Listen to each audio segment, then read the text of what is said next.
తాకట్టులో ఉన్న మీ బంగారాన్ని విడిపించి ఆ రోజు ఆన్లైన్ రేటుకి మేము కొంటాం. Bhavani gold company. నమస్కారం, వెల్కమ్ టు సుమన్ టీవీ. నేను గీతాంజలి. మాఘ అమావాస్య ఫిబ్రవరి 27వ తారీఖున ఆ రోజు నియమంగా మనందరం పాటించవలసింది ఏంటి, ప్రత్యేకించి ఏమన్నా పరిహారాలు ఉంటాయా, వీటి గురించి తెలుసుకుందాం. ప్రస్తుతం మనతో పాటు ఉన్నారు ప్రముఖ జ్యోతిషులు బ్రహ్మశ్రీ నందిభట్ల శ్రీహరి శర్మ గురువు గారు. వారితో మాట్లాడదాం. గురుగారు నమస్కారం అండి.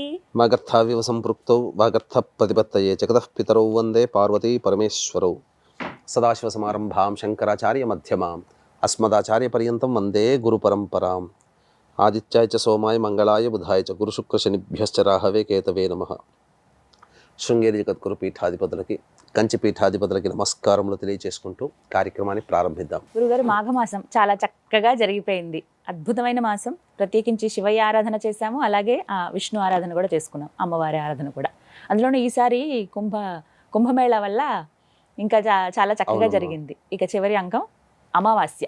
మాఘ అమావాస్య 27 అండి, 28 అంటున్నారు కొంతమంది. 27వ తారీఖు రోజునే మాఘ అమావాస్యం అంటే, ఎందుకంటే 27 తర్వాత 28వ తారీఖు రోజున తెల్లవారుజామున 6:15 వరకు మాత్రమే అమావాస్య ఉంది. కాబట్టి లెక్కలేదు. అమావాస్య అనేది మనకు అపరాహ్న సమయంలోనే మనకు ప్రధానంగా ఉండాలి. కాబట్టి 27వ తారీఖు రోజున పూర్తిగా అమావాస్య సూర్యోదయం ప్రభృతి సూర్యాస్తమయం వరకు ఉన్నటువంటి కారణం చేత 27వ తారీఖు రోజునే మనం అమావాస్యగా జరుపుకోవాలి, మాఘ అమావాస్య. ఆ రోజు ఏమైనా నియమాలు ఉన్నాయండి, ఖచ్చితంగా ఇలా ఉండాలి, లేకపోతే ఏమైనా పూజ చేయాలంటే ఈ విధంగానే చేయాలి అంటూ ఏమైనా ఉన్నాయా? మనకు నియమాలు అనే దానికంటే కూడా మనకు చరిత్ర మనకు తెలుసుకోవాలమ్మా. పురాణ గాథ ప్రకారము ఇప్పుడు మీకు ఒక విషయం తెలియచేస్తాను.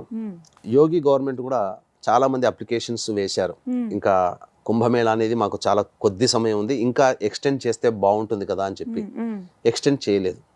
దీనికి గల కారణం ఏంటంటే, దీనికి పురాణ గాథ కూడా దీనికి లింక్ ఉంది కాబట్టి ఎక్స్టెండ్కి ఆ మహాశివరాత్రి రోజున మాత్రమే చెప్పబడి ఉన్నటువంటి కారణం. ఎందుకు అనంటే, పురాణంలో మనకు చెప్పబడినటువంటిది, ఒకనాడు దూర్వాస ఇంద్రుని యొక్క చేష్టల వల్ల, దేవతల యొక్క చేష్టల వల్ల దూర్వాస మహామునికి కోపం వచ్చి మీరు కృషించి పోండి అని చెప్పి శాపం ఇస్తాడు. ఆ దారభ్యత వాళ్ళందరూ కూడా బలహీనులైపోయినటువంటి కారణం చేత రాక్షసులు వాళ్ళ మీద యుద్ధం చేసి గెలుస్తారు. అప్పుడు ఇంద్రాది దేవతలందరూ కూడా విష్ణుమూర్తి, బ్రహ్మ, మహేశ్వరుల దగ్గరికి వెళ్ళి తమ గోడు వెళ్ళిపుచ్చుకోగా, అప్పుడు ఆ దేవతలందరూ సమాలోచన చేసి అప్పుడు విష్ణు యొక్క ఆజ్ఞ మేర మందర పర్వతాన్ని ఆధారంగా వాసుకుని తాడుగా, తాబేలు కూర్మాన్ని ఆధారంగా చేసుకుని సముద్ర మథనం చేస్తే అమృతం ఉద్భవిస్తుంది. అది పానము చేసినటువంటి వాళ్ళకి ఇక మళ్ళీ ఇంకా ఏ శాప ప్రభావాల వల్ల కానీ, లేకుంటే ఎటువంటి శస్త్రాస్త్రముల వల్ల కానీ అసలు మరణమే లేకుండా వాళ్ళు మృత్యుంజయులు అవుతారు అని చెప్పడంతో రాక్షసులు యుద్ధం చేసి గెలుస్తారు. కాబట్టి వాళ్ళకి ఆశ చూపారు, ఇక మీరు జీవితాంతం ఇలా ఉండవచ్చు ఇలా దొరికిన తర్వాత అని చెప్పడం. మందర పర్వతం ద్వారా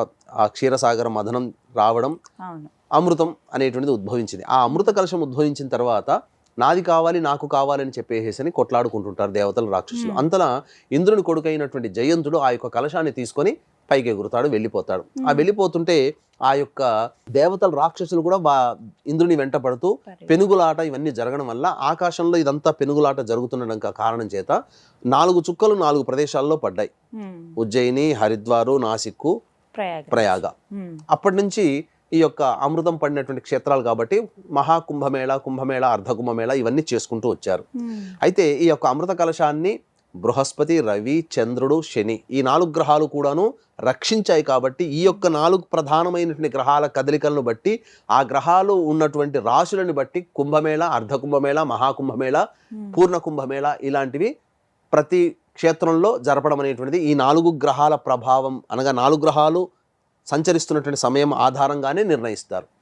కాబట్టి ఈ మాఘ అమావాస్య ఇది ప్రతీక. ఆ రోజున ఇవన్నీ కూడా జరిగాయి కాబట్టి మాఘ అమావాస్యకి చాలా ప్రత్యేకత అనేటువంటిది ఏర్పడింది. అందుకనే మాఘ అమావాస్య అనగా ముందు రోజునే ఈ యొక్క కుంభమేళ ఆఖరిగా చెప్పబడి ఉంది. కాబట్టి ముఖ్యంగా ఈ అమావాస్య రోజున ప్రధానంగా ఆచరించాల్సినటువంటిది మద్యపానము, మాంసాహారము, ధూమపానము, దాంపత్యము పనికిరాదు. బ్రహ్మచర్య వ్రతాన్ని ఆచరించాలి.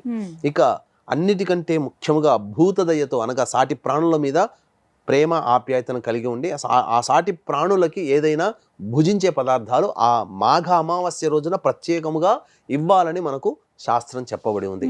ఇక ప్రతి అమావాస్య అంటే అందరికీ తెలిసిందే ఆ యొక్క పితృదేవత ఆరాధన అనేటువంటిది. అన్నిటికంటే ముఖ్యంగా రావి చెట్టు సందర్శన ఈ యొక్క మాఘ అమావాస్య రోజున చెయ్యాలని చెప్పడం, సంకల్పం నెరవేరాలి అని అంటే రావి చెట్టు దగ్గర ఏం చేయాలనేది కూడా మనకు చెప్పబడి ఉంది. ముఖ్యంగా అమావాస్య కాబట్టి, పితృదేవత ఆరాధన కాబట్టి ఆ రోజున అవకాశం ఉంటే నదీ స్నానము చేయడం, దగ్గరలో ఉన్నటువంటి అనగా శివరాత్రి అయిపోతుంది కాబట్టి 27వ తారీఖు రోజున ఖచ్చితంగా ఎవరైతే ప్రేక్షకులు ఉంటారో వారికి చుట్టుపక్కల ఒక 50 కిలోమీటర్ల లోపల కూడా నది ఉండగలిగేటువంటి ప్రదేశం ఉన్న వాళ్ళందరూ కూడా నది ప్రాంతానికి వెళ్ళి, ఇంకా సముద్రము కలిసేటువంటి నదీ ప్రవేశం ఉంటుంది మనకు రాజమండ్రి పాండిచ్చేరి దగ్గర చొల్లంగి అనేటువంటిది ఉంటుంది. కాబట్టి అటువంటి ప్రాంతంలో కానీ, బంగాళాఖాతంలో కానీ, హరిసాగర్ అనగా బెంగాల్ గుండా ప్రవేశించి గంగా బంగాళాఖాతంలో కలుస్తుంది, ఆ ప్రదేశము హరిసాగర్, గంగా సాగర్ అని అంటుంటారు. అక్కడనైనా కానీ, ఏదైనా మన కాశీ క్షేత్రంలో గంగ దగ్గర కానీ, ప్రయాగలో ఉన్నటువంటి నది స్నానం కానీ, మళ్ళీ అమావాస్య రోజున నది స్నానం ఆచరిస్తే చాలా విశేషము. నది స్నానం ఆచరించిన తోడనే అక్కడ ఉన్నటువంటి బ్రాహ్మడి చేత తిలతర్పణాలు, వీలైతే పిండ ప్రధాన కార్యక్రమాలు ఖచ్చితంగా ఆ రోజున చెయ్యాలని మనకు శాస్త్రం. ఇక సాయంకాల ప్రదోషకాల సమయంలో విధిగా రావి చెట్టు దగ్గర కొన్ని నియమాలు అనేటువంటివి చెప్పబడి ఉన్నాయి. కాబట్టి ఆ నియమాలు కనుక పాటిస్తే ఖచ్చితంగా సంకల్పం పితృదేవతల యొక్క అనుగ్రహం వల్ల నెరవేరుతుంది. కాబట్టి వీక్షించేటువంటి ప్రేక్షకుల గమనిక, ఈ యొక్క మహాశివరాత్రి సందర్భంగా ఫిబ్రవరి 26వ తారీఖు రోజున మరియు అమావాస్య అనగా 28వ తారీఖు రోజున, 27వ తారీఖు రోజున అమావాస్య, 28వ తారీఖు రోజున ప్రధానంగా జాతకరీత్యా కలుగు విద్య, వివాహ, ఉద్యోగ, దాంపత్య, సంతాన, అనారోగ్య సమస్యల నివారణకి సర్వదోష నివారణ పూజలు, హోమాలు, అలాగే గత జన్మ కర్మదోషాలు ఉండడం వల్ల ఈ జన్మలలో సమస్యలు బాధిస్తాయి కాబట్టి కర్మదోష నివారణ, తిలహోమాలు, ఈ 2025వ సంవత్సరం శని ప్రభావం అన్ని రాశుల వారికి ఉంది కాబట్టి శని దోష నివారణ హోమాలు పర్ హెడ్ 3,100 రూపాయలకి చేయించడం జరుగుతుంది. అలాగే మహాశివరాత్రి రోజున అభిషేకాలు, రుద్రపారాయణాలు అనేటువంటివి చేయించడం జరుగుతుంది. ఈ కార్యక్రమం తదనంతరం కాంటాక్ట్ చేసి మీ గోత్రనామాదులు నమోదు చేసుకోవచ్చు. ఆ కాశీ విశ్వేశ్వరుని యొక్క దివ్య అనుగ్రహంతో ఈ కార్యక్రమంలో పాల్గొనడం ద్వారా వచ్చే సంవత్సరం శివరాత్రి కల్లా మీ యొక్క సంకల్పం నెరవేరుతుంది అని చెప్పడంలో ఏమాత్రం సందేహం లేదని గమనించగలరు.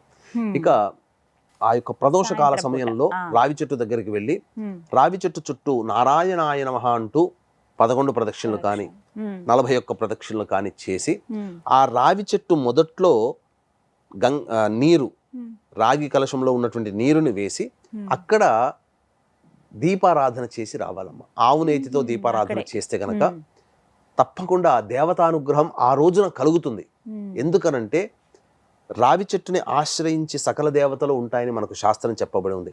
అట్లాగే నైవేద్యముగా 5 రకాల స్వీట్లు ఆ రావి చెట్టు దగ్గర ఉండాలి, పెట్టి రావాలి.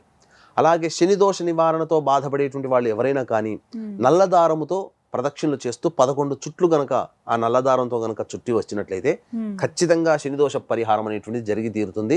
అలాగే ఈ యొక్క పితృదేవతల యొక్క ఆశీర్వచనం కూడా రావి చెట్టు దగ్గర దీపారాధన చేసి 5 స్వీట్లు పెట్టడం ద్వారా పితృదోషము నుంచి పితృదేవత అనుగ్రహం అనేటువంటిది కలిగి పితృదోషం నుంచి కూడా విముక్తి పొందుతారు.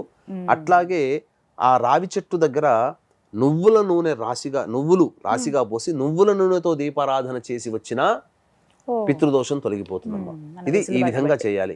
అమావాస్య రోజున ఎట్టి పరిస్థితుల్లో వ్యసనాల జోలిన పోకుండా, దాంపత్యం జోలి పోకుండా ఉన్నటువంటి వ్యక్తులకి ఈ యొక్క మంచి జరుగుతుంది.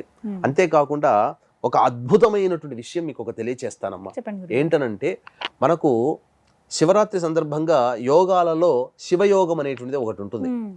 26వ తారీఖు రోజున తెల్లవారితే 27వ తారీఖు అనంగా 2:57 శివయోగం ప్రారంభమవుతుంది.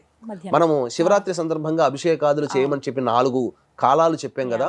3:30 నుంచి 6 గంటల మధ్య కాలంలో అభిషేకం అన్నాం కదా. ఆ అభిషేకము శివయోగంతో కూడా కలిసి వస్తుంది కాబట్టి చాలా అద్భుతమైనటువంటి విషయం అమ్మా. కాబట్టి శివయోగం కలిసి వచ్చి మహాశివరాత్రి కలిసి ఉన్నటువంటి సమయం 2:57 నుంచి ప్రారంభమవుతుంది 27వ తారీఖు రోజున. కాబట్టి ఆ సమయంలో ఈశ్వరానుగ్రహం కోసం పాటుపడే వాళ్ళు అభిషేకం చేసి 27వ తారీఖు రోజున నది స్నానం చెప్పిన విధంగా ఆ అమావాస్య రోజున ఎవరైతే ఆచరిస్తారో వాళ్ళకి సంపూర్ణమైనటువంటి శివానుగ్రహం కలుగుతుంది. అన్ని కలిసి రావడం అనేటువంటిది చాలా అరుదుగా చెప్పవచ్చమ్మా. ఈ విధంగా ఆ రోజు మాఘ అమావాస్యకి చేయాలండి. దీపారాధన మరీ ముఖ్యం. చాలా చక్కగా వివరించారు గురుగారు. ధన్యవాదాలండి. సర్వం శ్రీ ఉమామహేశ్వర పరబ్రహ్మార్పణమస్తు.